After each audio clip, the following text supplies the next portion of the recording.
Donna has played professionally at the top of her career for many years, two-time U.S. Open champion, just a great champion, a great personality. The one thing we've learned is she's friendly with people on every single tour. She gets along with everybody, and I think that professionalism rubbed off on our very young staff in our early days.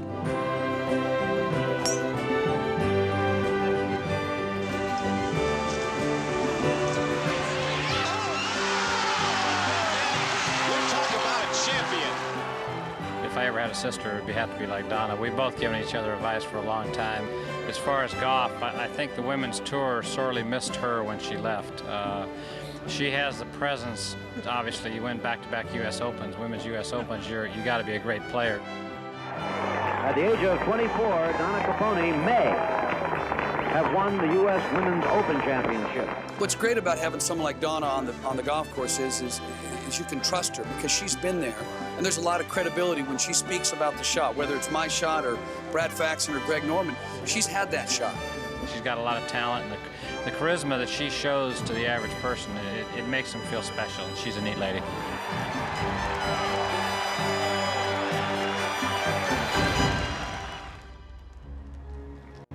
Ladies and gentlemen, the 19th member of the LPGA Tour Hall of Fame and the newest inductee to the World Golf Hall of Fame, Donna Caponi.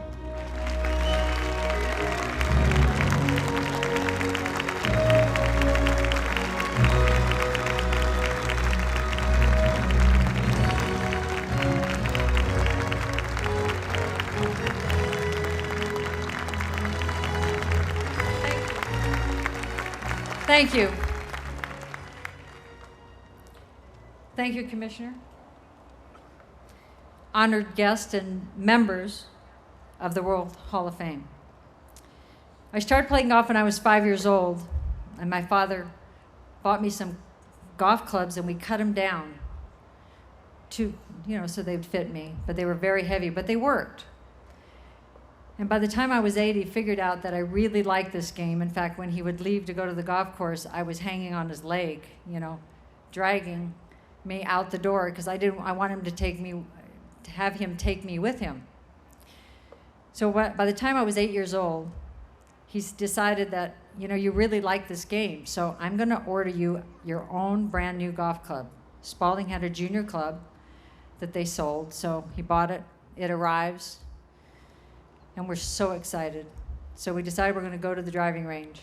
So I'm taking my little practice swings. He goes and buys a bucket of balls, comes back, sets them down, takes the ball out, puts it on the tee. He no sooner puts it on the tee, and I hit him right between the eyes. And you talk about bleeding. Well, of course, I was sent to the car, crying the whole way, totally convinced that he was never going to let me play golf again. Well, finally, when the headache went away and the bleeding stopped, he let me go back and try it again. And thank God he did, or I wouldn't be standing up here today. I was a very chubby 20-year-old when I turned professional. And I really had to turn pro because my parents couldn't afford to travel me all over the country to play amateur golf. My first win was the U.S. Open. And I have no idea what I was doing that day. I think when you finally win your first golf tournament, you think, what have I done? Did I do everything right? And you go over and over in your mind. And thank God I'm a quick study, and I went on to win more events. I've been often asked, who or what did I think of when I was first nominated? And then the votes were all in.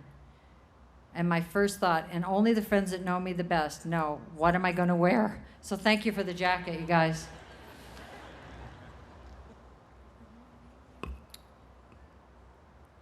Then I thought about my parents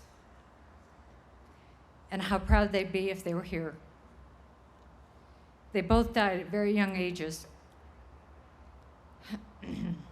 My father at 49 and my mother at 56.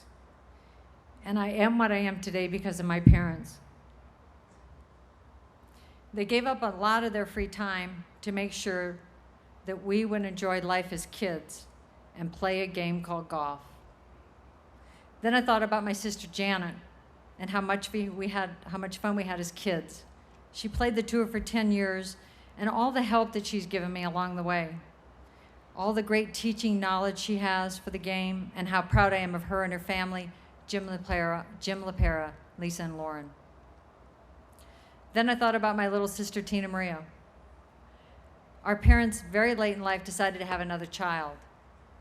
And this is probably more information than you really need. But when I was going to try to win the 3rd US Open in 1971, is when she was conceived. We were in Erie, Pennsylvania at a place called Kakwa Country Club. And Tina Maria, it's probably a good thing I didn't win because they were going to name you Kakwa. So she is the best little sister anyone could have. I thought about and started laughing about my roommates, Marlene Hagee Bossler and Judy Trolumpke Rankin. And there's way too many media in this room for me to tell you stories about that.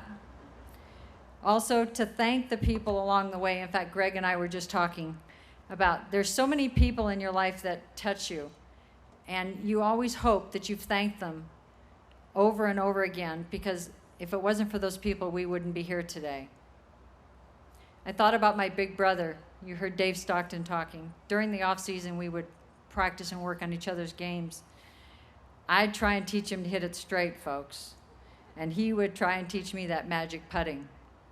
In fact, at the display is the putter that he gave me that I won most of my events with. It's a Ray Cook putter, and he won the 76 PGA with it. And we all know how he can putt, so he wasn't going to miss it.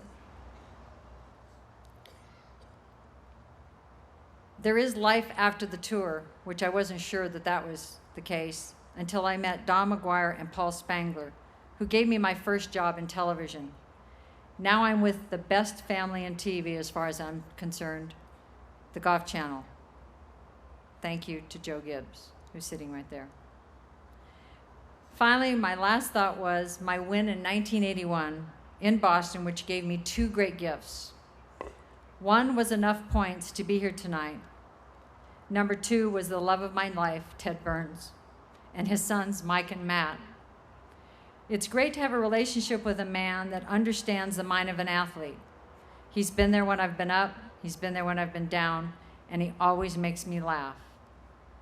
Thank you to the LPGA for their votes. This has truly been the best few months of my life. And for the people that couldn't come tonight, this is for you. Thank you all, and God bless America. Thank you.